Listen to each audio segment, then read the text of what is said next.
Hello everyone, मैं पूजा और दोस्तों स्वागत करती हूँ आपका स्ट्रेस फ्री गार्डनिंग पे। आज मैं आपके साथ शेयर करने वाली हूँ दोस्तों गेंदा की और पिटूनिया की रीपॉटिंग। सॉइल मिक्सचर भी शेयर करूँगी जिसमें आप अभी सीजनल प्लांट विंटर के जो भी लेकर आएंगे सभी लगा सकते हैं, यानी सभी फ्लावरिंग प्लांट के लिए वो सॉइल मिक्सचर बेस्ट रहेगा। वो आपके साथ शेयर करूँगी जैसा मैं बनाऊँगी और जैसा मैं बनाती हूँ फ्लावरिंग प्लांट्स के लिए।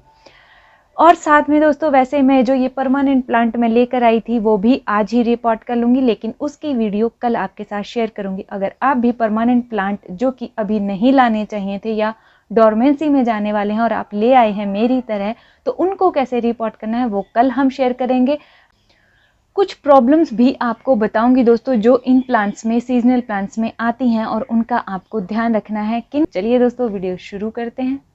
तो सबसे पहले सॉइल मिक्सचर की अगर बात करूं दोस्तों, तो ये देखिए, ये नॉर्मल गार्डन सॉइल है, लेकिन इसमें 50% रिवर सैंड पहले से मिली हुई है।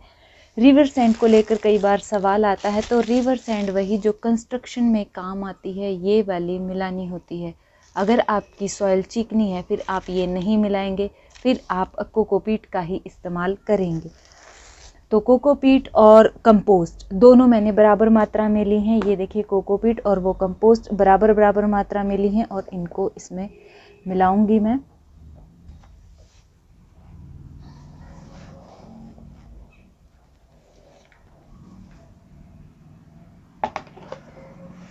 इसके साथ दोस्तों जो हमें लेना है वो लेना है नीम खली।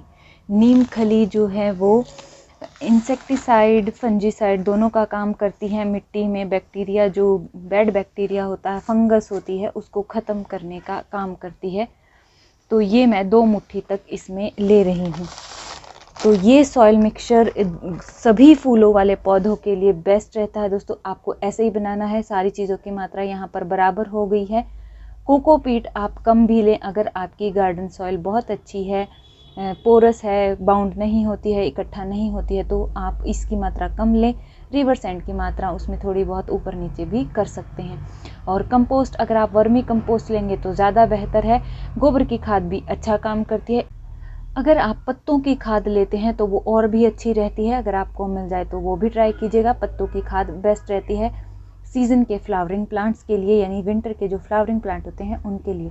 ये तो सॉइल मिक्सचर की बात हो गई दोस्तों। तो यहाँ पर हम पिटूनिया को रीपॉट करेंगे, और पिटूनिया के लिए आप बास्केट ले या फिर पॉट ले तो उनका मुंह खुला होना चाहिए, मुंह चौड़ा होना चाहिए।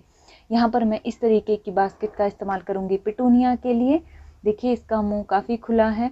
और गेंदा के लिए दोस्तों, गेंदा के लिए मैं यहाँ पर ले रही हूँ ये वाला पॉट ये थोड़ा बड़ा है। इतने साइज़ का पॉट इसके लिए ठीक रहेगा, क्योंकि ज़्यादा बड़े पॉट की ज़रूरत नहीं होती है। मुंह इसका खुला है क्योंकि मैं येलो वाला और ऑरेंज वाला इन दोनों को मैं इकट्ठा लगाऊंगी, इसलिए थोड़े बड़े पॉट का इस्तेमाल कर रही हूँ। आप छोटा पॉट लीजिए, 6 से 7 इंच का पॉट गेंदा के लिए सफिशेंट होता है, तो वो आप ले सकते हैं। तो सॉइल मिक्सचर हमारा रेडी हो गया है दोस्तों। मैंने इसको बड़े उसमें टब में कर लिया था। अब करेंगे रीपॉट। तो दोस्तों जैसे कि आप देख रहे हैं, नीचे इसमें छेद है अच्छा खासा, लेकिन ये थोड़ी गहरी है। इसके नीचे हम कुछ ऐसा डाल लेंगे जिससे मिट्टी कम डले और ये नीचे से फुल हो जाए। तो नीचे थोड़ा सा हम ये फोम का इस्तेमाल करेंगे। ये थर्मोकॉल है। बास्केट जो है हल्की भी रहेगी और प्रॉब्लम भी नहीं होगी, ज़्यादा मिट्टी भी नहीं लगेगी। एक बात हमेशा ध्यान रखें दोस्तों, जो भी सीजनल फ्लावरिंग प्लांट होते हैं उनकी आपको सारी मिट्टी हटाने की ज़रूरत नहीं रहती है, क्योंकि 5 से 6 महीने ये हमारे गार्डन में रहते हैं। इसलिए सारी मिट्टी अगर आप हटा देंगे, और ये बहुत ही सॉफ्ट किस्म के होते हैं, तो सिंपल आप इनको निकालिए बस। और इस तरीके से सिर्फ निकालिए। देखिए जड़ें अच्छी हैं, तो देखिए जड़ें इसकी काफ़ी अच्छी हैं। तो आपको हल्की सी सिर्फ और सिर्फ हल्की सी मिट्टी लूज़ कर लीजिए, ताकि जड़ें थोड़ी ढीली हो जाए नीचे की, और आपका जो सॉइल मिक्सचर है उसमें चली जाए। तो ज़्यादा आपको नहीं लाना, ऊपर से तो बिल्कुल ना हिलाएं मिट्टी को, सिर्फ नीचे से थोड़ी बहुत अगर निकलती है मिट्टी तो ज़रूर निकाल दें, हल्की फुल्की सी, ज़्यादा नहीं निकालनी है। इस तरीके से देखिए जड़ें थोड़ी ढीली हो गई हैं। तो अब हम इसको इसमें रख देंगे।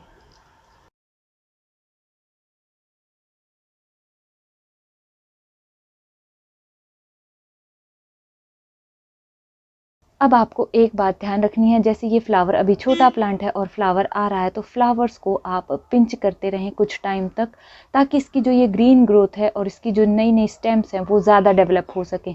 तो नया जो भी फ्लावर आता जाएगा आप उसको रिमूव करते जाएंगे, जिसके कारण इसकी ग्रोथ ज़्यादा अच्छी होगी।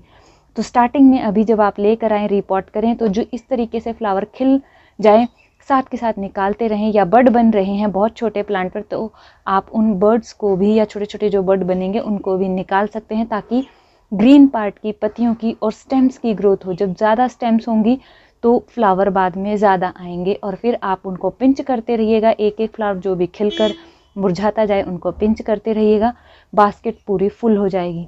तो इसका रिजल्ट फ्यूचर में आपके साथ ज़रूर शेयर होगा किसी छोटी स्टोरी के साथ। तो पिटूनिया आपको इस तरीके से रीपॉट करना है। गेंदा में देखिए थोड़ी हल्की हल्की मिट्टी इसमें भी हटा सकते हैं, बिल्कुल हल्की हल्की हटाइएगा, ज़्यादा हटाने की ज़रूरत नहीं है। पहले पानी दे लें, जब आप रीपॉट करें उससे थोड़ा पहले पानी दे लें, ताकि मिट्टी जो है वो नरम हो जाए। तो इस बात का आपको ध्यान रखना। सूखी मिट्टी का जब प्लांट आप रीपॉट करेंगे तो जो ये रूट्स होती हैं उनके टूटने के चांस भी ज़्यादा रहते हैं, इसीलिए पहले पानी दे कर रखें, हल्की हल्की मिट्टी हटा लें, ताकि जो ये रूट्स हैं ये थोड़ी लूज़ हो जाएं और नई मिट्टी में आसानी से चली जाएं, इस मिट्टी पर चिपकी ना रहें। बस बहुत हल्का हल्का करना है, ज़्यादा नहीं करना है। अगर आप कहते हैं कि आपकी मिट्टी नए प्लांट की लाल मिट्टी है या ऐसी कोई मिट्टी है चिकनी टाइप की, तो भी आपको सिर्फ और सिर्फ 50% तक ही सॉइल हटानी है, जड़ों को लूज़ करना है। बस इस बात का ध्यान रखना है, क्योंकि इसमें हम अगर पूरी मिट्टी हटा देंगे तो प्लांट डेड हो सकता है। गेंदा को पानी की ज़रूरत इतनी ज़्यादा नहीं होती है, पिटूनिया को पानी की ज़रूरत थोड़ी ज़्यादा रहती है। इसकी मिट्टी हल्की हल्की नम रहे, इसकी मिट्टी जब थोड़ी सूख जाए तभी पानी दें। लेकिन हाँ, कोई भी फ्लावरिंग प्लांट जब हमारा होता है उसमें फूल जब आ रहे हों या बर्ड्स आ रहे हों, तो पानी की जो रिक्वायरमेंट है वो बहुत ठीक ठाक होनी चाहिए। बिल्कुल मिट्टी सूख जाए तब भी पानी, ऐसा नहीं करना है कि बिल्कुल सूख जाए तब पानी दें, या फिर बहुत ज़्यादा गीला रखें। तो पानी का इसमें आपको स्पेशल ध्यान रखना है। धूप पूरी देनी है प्लांट को, ऐसा नहीं है कि शेड में रख देंगे। अभी रीपॉट के बाद एक दिन धूप अवॉइड करें, फिर आप धीरे धीरे धूप में शिफ्ट करें, पहले 2 घंटे की, फिर 3 घंटे की, फिर फुल सन दें, इस तरीके से। तो फिर प्लांट जो है काफ़ी अच्छे से चलेगा। और साथ में जैसे ही आपको लगे जो बड़े फूल हैं वो 3-4 दिन हो गए हैं खिले हुए, उनको आप काट सकते हैं, ताकि प्लांट नीचे की ग्रोथ पर ध्यान दे। अगर वो फ्लावरिंग ज़्यादा कर रहा है तो फिर फ्लावरिंग के बाद प्लांट भी ख़राब हो जाता है, तो फ्लावरिंग उसकी रिमूव कर दें।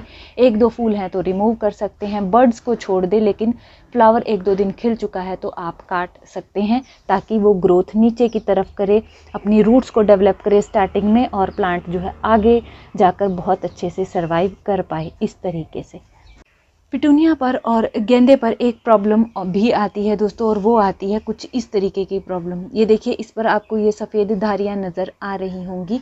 तो ये एक तरह का कीड़ा होता है जो प्लांट को खा जाता है, पहले पत्तियों को खाता है, और पत्तियां जब खाई जाती हैं तो प्लांट अपने आप में डेड हो जाता है।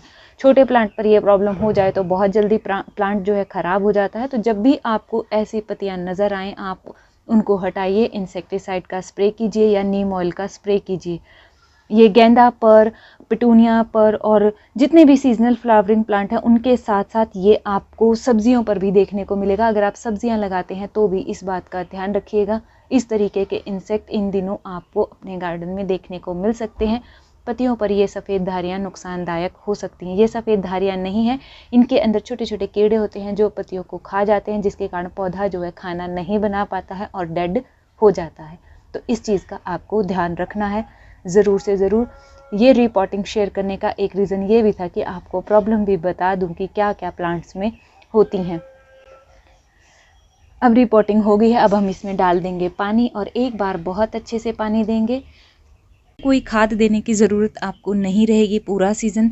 इसको खाद आप दीजिएगा एक बार फरवरी में या फिर जनवरी के एंड में, क्योंकि हमने बहुत अच्छी कंपोस्ट इसमें डाली है तो कोई ज़रूरत नहीं रहेगी। फिर भी अगर आप लिक्विड खाद का इस्तेमाल करते हैं, जैसे कि होममेड कंपोस्ट होती है, हम पत्तियों से बनाते हैं, बनाना पील से बनाते हैं, उसका इस्तेमाल आप 15 दिन में कर सकते हैं। अच्छी और हैवी फ्लावरिंग के साथ साथ वो कलर को भी मेंटेन करने में हेल्प करते हैं प्लांट की, तो वो भी आप डाल सकते हैं। अदरवाइज़ आपको किसी तरीके की कोई खाद कंपोस्ट डालने की ज़रूरत नहीं है। आराम से ये प्लांट जो है फ्लावरिंग करेंगे। आप फ्लावर्स का लुत्फ़ उठाइए, इंसेक्ट्स का ध्यान रखिएगा, बस प्लांट को कुछ नहीं होगा। तो इस तरीके से आपको रिपोर्टिंग करनी है और केयर करनी है सीजनल फ्लावरिंग प्लांट्स की। तो उम्मीद करती हूँ दोस्तों ये वीडियो आपके लिए हेल्पफुल रही होगी। अगर हाँ तो लाइक कीजिएगा। आप ही के जैसे आपके दोस्त हैं, गार्डनिंग करना पसंद करते हैं, उनके साथ शेयर भी कर सकते हैं। मिलते हैं अगले वीडियो में, तब तक के लिए अपना बहुत सारा ध्यान रखिए, खुश रहिए, बाय बाय।